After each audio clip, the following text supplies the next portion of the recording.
यानंतर एक breaking news आहे। राज्यातील विद्यार्थी आणि त्यांच्या पालकांसाठी अतिशय महत्त्वाची बातमी। राज्यातील शिक्षण मंडळाच्या शाळांना सीबीएसईचा अभ्यासक्रम लागू होणार आहे। शैक्षणिक वर्ष 2025-26 या वर्षापासून नवा अभ्यासक्रम लागू केला जाणार आहे। तर राज्य अभ्यासक्रम आराखड्याला सुकाणू समितीने मान्यता दिली आहे। शालेय शिक्षण मंत्री दादा भुसे यांनी विधान परिषदेत याविषयी माहिती दिली।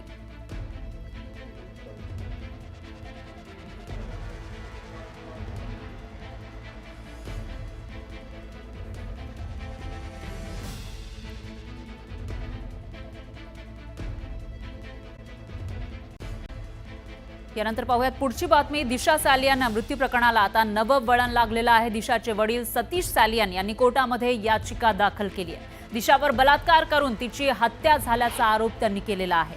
या याचिकेमध्ये आदित्य ठाकरे यांचं नाव असल्याने खळबळ माजली आहे। तर नेमक्या याच मुद्द्यावरून राजकीय वातावरण तापलेलं आहे। याचिकेच्या मुद्द्यावरून अधिवेशनादरम्यान दोन्ही सभागृहात जोरदार खणाखणी झाली।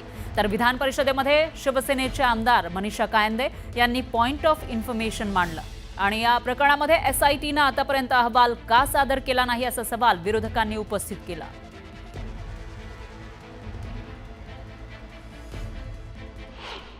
तिचा अशा पद्धतीने गूढ पद्धतीने मृत्यू होणं आणि त्या कुटुंबाला जवळपास नजर कैदेत ठेवल्यासारखं वागवणं या फार गंभीर गोष्टी आहे। या सगळ्या बाबी सभागृहाच्या समोर आणाव्याशा वाटल्या मला या पॉइंट ऑफ इन्फॉर्मेशनच्या माध्यमातून।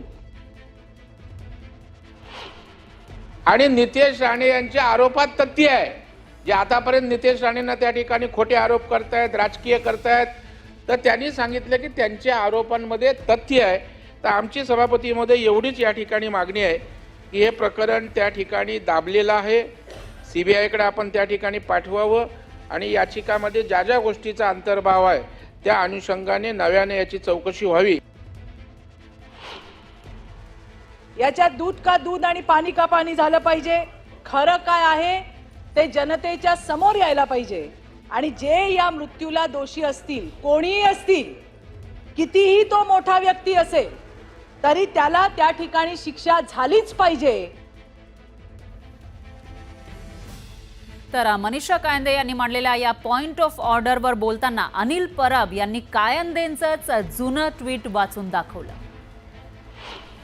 आदित्य ठाकरेंच्या वरती आज ज्यांनी प्रस्ताव आणलाय त्यांचं एकच ट्विट मी वाचून दाखवतो। त्यावेळेचं ट्विट त्यांचं काय, डॉक्टर मनीषा कायंदे त्यांनी ट्विट केले त्यावेळेला सीबीआयचा रिपोर्ट आला, सीबीआयने ज्यावेळेला क्लीन चिट दिली त्यावेळेला सत्य परेशान हो सकता है पराजित नहीं याची प्रचिती देशवासियांना आलेली आहे। दिशा सालियनचा मृत्यू अपघाताने झाला असल्याची सीबीआयच्या अहवालात उघड झाले आहे, पण भाजप आणि राणे गँगने त्याचा बाजारायण संबंध जोडून थैथयाट केला। आरोप करणाऱ्यांनी आता नाक घासून आदित्य ठाकरे यांची माफी मागावी। पुढे गेले द्या। तर यावेळी अनिल परबांनी मनीषा कायंदेंवर जोरदार हल्लाबोल केला। या मनीषा कायंदे सरड्यापेक्षा फास्ट रंग बदलला। अरे सरड्याला लाज वाटली, सरड्यापेक्षा फास्ट रंग बदलला का? तर आता उपसभापतीच्या पोस्टवरती लक्ष आहे। आता नाही आहे ना, सत्य का नाकारलं का? नाही नाकारलं का? हे नाकारलं का सांगा मला? हे ट्विट नाकारलं का? नाही ना, महिलांचा अपमान नाही, हे महिलांनी केलेलं आहे। हे आता त्यांचं उपसभापतीकडे लक्ष लागलंय, त्या खुर्चीकडे लक्ष लागलंय। वरिष्ठांना खुश करायचंय, वरिष्ठांना खुश करण्यासाठी अशा प्रकारचे आरोप करायचे। अरे सरडा पण लाजला, सरडा सकाळी माझ्या घरासमोर चालला होता, पळाला सरडाला पण शरम वाटते। संजय राठोडची केस, जयकुमार गोरेची केस, याच्या बाबतीत तोंड उघडत ना, त्या जयकुमार गोरेच्या केसच्या बाबतीत तोंड उघडत नाही।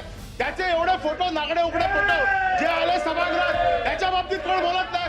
काय चाललंय? काय फक्त काय ठरवून करायचंय? जयकुमार गोरेचा राजीनामा घ्या, त्याच्या राजीनाम्याची मागणी करा।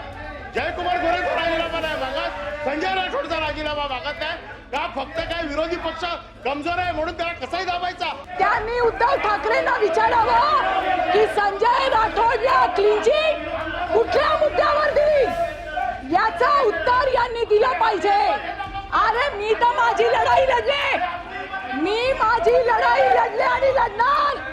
ओ अनिल परब, हिम्मत आहे तुमच्यामध्ये? हिम्मत आहे का तुमच्यामध्ये? सभापती महोदय, मला विचारायचंय, यांच्यात हिम्मत आहे का?